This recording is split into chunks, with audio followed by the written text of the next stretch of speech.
Bonjour et bienvenue sur cette vidéo avec Claire, votre conseillère en allaitement et en parentalité. Vous pensez que votre bébé fait un pic de croissance? Quels sont les éléments qui vous font penser ça? Est-ce qu'il a l'âge habituel auquel on rencontre les pics? Autour de 1 mois, autour de 3 mois, vers 6 mois? Il y a certainement d'autres pics qui ne sont pas forcément décrits parce qu'on manque d'exemples et de littérature.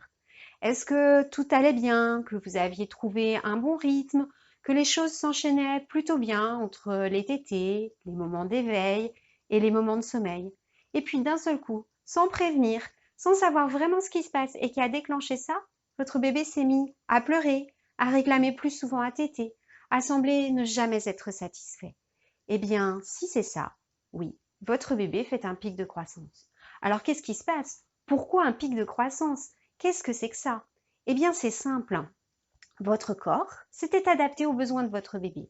Votre lactation correspondait à ce dont il a besoin de téter. Vous fabriquiez tout le lait dont il a besoin. Mais votre bébé, grâce à votre bon lait, a bien grandi, a bien grossi et ses besoins ont augmenté. Il a besoin de plus de lait, il a besoin de téter plus. Et ça, il n'y a qu'un moyen de le faire savoir à votre corps. Il n'y a qu'un moyen de permettre à votre lactation de s'adapter aux nouveaux besoins de votre bébé. Le moyen, c'est de téter plus. Votre corps plus sollicité va fabriquer plus de lait. Il y a peut-être aussi d'autres choses qui s'intriguent. Votre bébé a grandi, votre bébé s'éveille, votre bébé découvre plus de choses dans le monde, il bouge plus. Et ça aussi, ça demande plus d'énergie. Donc vous voyez, il suffit juste de réussir à adapter votre sécrétion de lait, votre fabrication de lait, la lactation et les besoins de votre bébé. Et pour ça, comment faire? Observez votre bébé. Regardez tous les petits signes qui vont vous montrer qu'il réclame à téter, afin de répondre à sa demande dès qu'il en a besoin. Un bébé qui va avoir besoin de beaucoup pleurer pour obtenir plus de lait va dépenser encore plus d'énergie. Ça ne sera donc pas très fructueux. Répondez à sa demande. Chaque fois que vous avez le sentiment qu'il a besoin de téter, donnez-lui à téter. Cela va solliciter votre lactation, cela va donner l'information à votre sein, bébé a besoin de plus de lait. Et cela va vous permettre à votre corps de répondre plus facilement, plus aisément à sa demande et à ses besoins. Vous pouvez bien sûr donner les deux seins à votre bébé à chaque tétée. Vous pouvez même pratiquer ce que l'on appelle la super alternance. Tout ça, c'est fatigant. En plus, bébé s'est mis à pleurer, vous vous posez des questions. Donc, vous avez besoin de repos. Il y a donc deux éléments à prendre en compte pour aider votre lactation à s'adapter.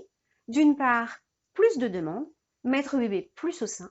Quant à vous, reposez-vous, mangez sainement, équilibré et à votre faim, bien sûr, et buvez à votre soif. Ayez confiance, la nature est bien faite, les choses vont se résoudre relativement rapidement. C'est en général une question de 24 à 48 heures pour la plupart des mamans.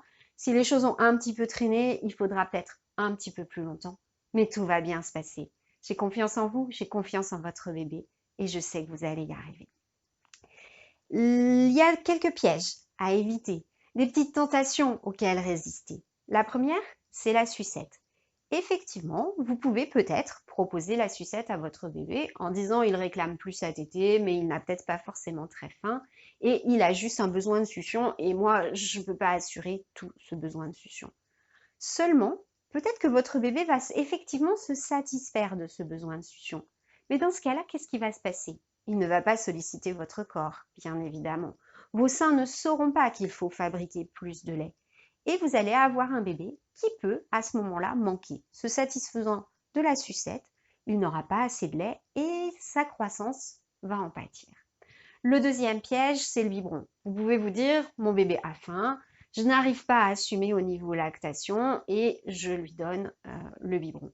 Oui, bien sûr, vous pouvez, tout est possible, vous le savez.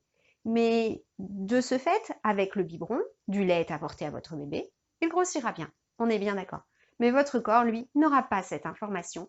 Il faut fabriquer plus de lait.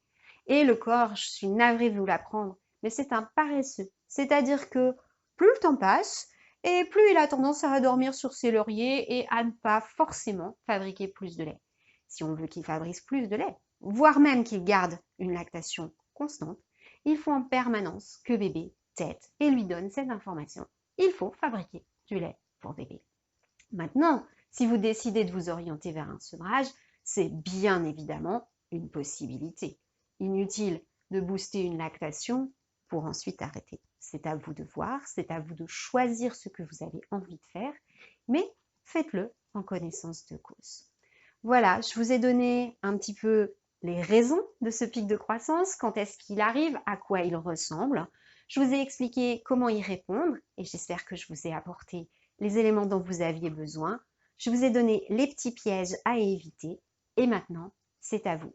Il vous reste des inquiétudes, vous ne savez pas trop comment faire, vous avez des doutes, vous avez besoin d'aide. Eh bien, souvenez-vous, je suis là pour vous. On peut nous voir, on peut se voir en consultation et faire le point ensemble de ce qui se passe, de comment vous y avez répondu, de qu'est-ce qu'on peut faire de différent pour vous aider, vous et votre bébé. Bonne fin de journée et à bientôt.